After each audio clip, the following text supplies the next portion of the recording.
বাংলাদেশের আনাচে কানাচে যত মিটার আছে সকল মিটারে আজকে পরিকল্পিতভাবে এই ভুতুরে বিল আসছে।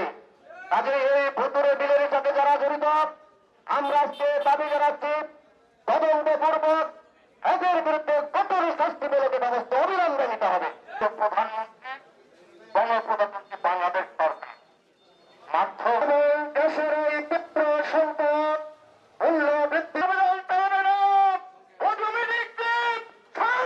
পেশ করবো আজকের এই স্মারকলিপি। এখন আপনাদের